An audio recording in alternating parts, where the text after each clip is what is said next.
If you're not making a difference in other people's lives, you're probably not doing what you should be doing. 3 times a chance to die in one night, the odds are against you.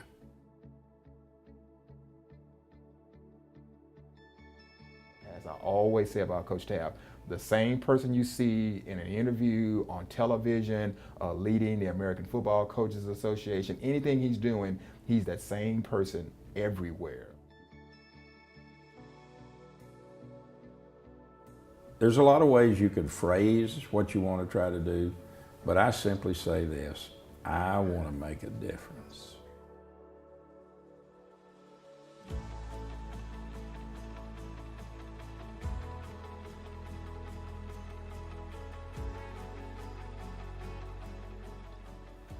Grant Taft was born on November 12, 1933 in Snyder, Texas.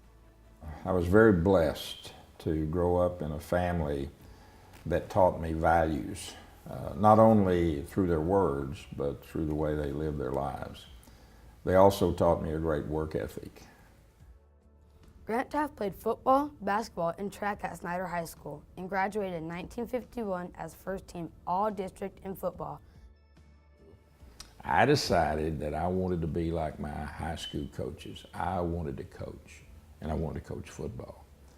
The reason is that my coaches had a very strong impact on me because they taught me how to take what I had, the tools that I had, which honestly weren't very much, and to apply the mental capacity that I had, to join those two together to achieve anything my heart's desired.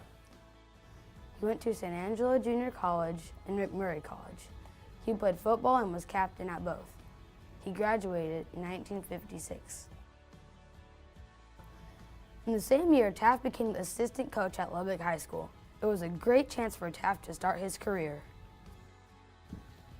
Taft became the assistant coach at McMurray from 1957 to 1959 and became the head coach in 1960 to 1965. Grant was then the youngest college football head coach at age 26. His record was 23, 35, and 2. Grant Taft then became the assistant coach at Texas Tech University and coached tight ends and receivers. He coached at Tech from 1966 to 1968. San Angelo Junior College became Angelo State University and welcomed Grant Taft as their head coach from 1969 to 1971. He was 1911 at Angelo State University. Taft held this position while he waited for an opening as Texas Tech's head coach, but things changed. According to Taft, when he was 15 years old, he deduced that coaching in the Southwest Conference had to be the highest level of coaching, and that is where he wanted to be. At the time, the Southwest Conference was the premier athletic conference in America.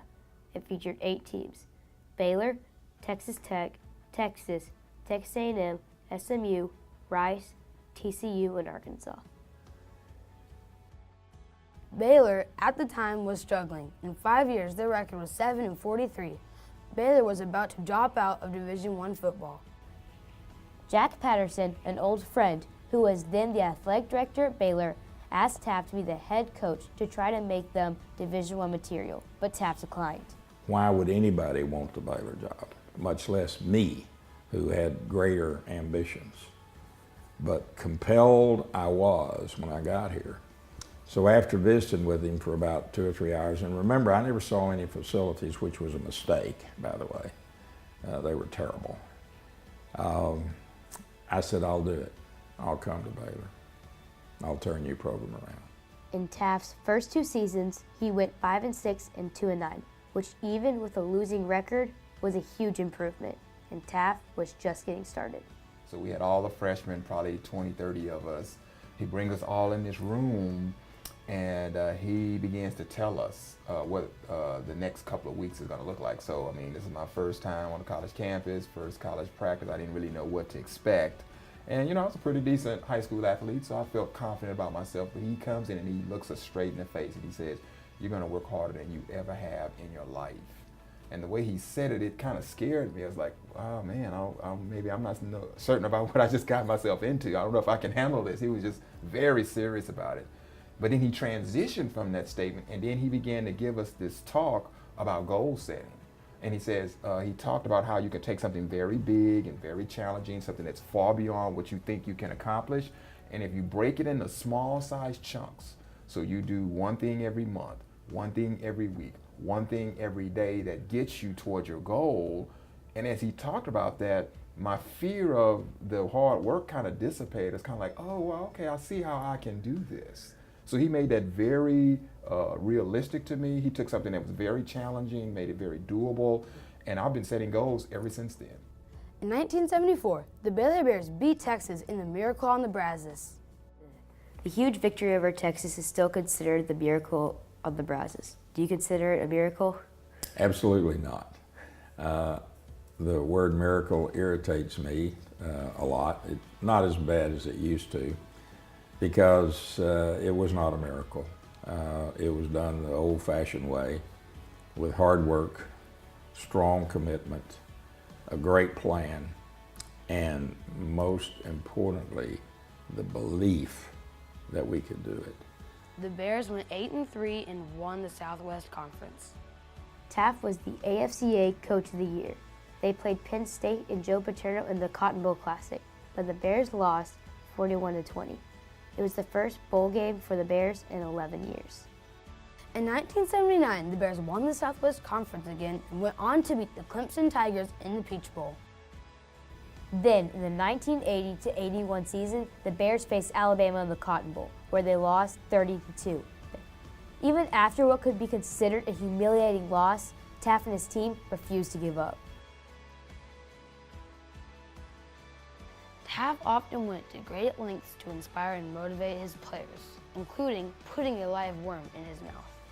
And there's nothing that any of us coaches can do. Once you take the field, the game is yours. But here's what I'm willing to do while you're winning the game. And I had him in my hand. I'd take him out of the loss. I said, I'm willing to keep the worms warm. And I opened my mouth, dropped him in the corner of my mouth. Guys went nuts. He continued to experience success at Baylor.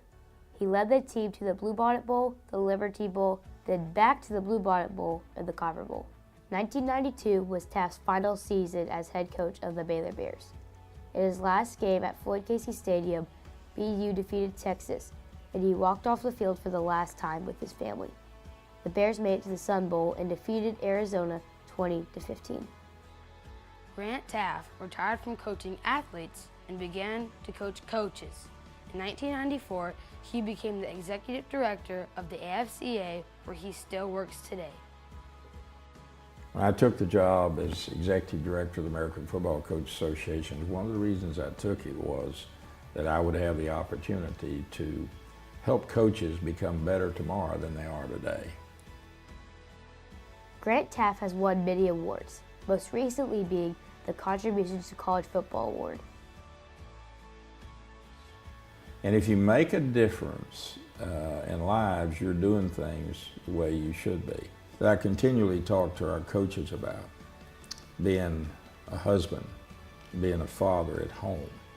Coaches have to be surrogate fathers to many, many of their players. In America today, there are 26 million children in America that do not have a father. So coaches and teachers ultimately have to be father figures to children that do not have a father. Stepping into his last year of directing the AFCA, Coach Grant Taft has truly impacted history because his life has affected thousands of coaches' lives and in turn tens of thousands of players' lives, not only by coaching great football programs, but by pushing them to their highest potential. More important than his leadership skills and his ability as a coach is the legacy that Grant Taft will leave behind. His influence on the lives of everyone he has met has been immeasurable.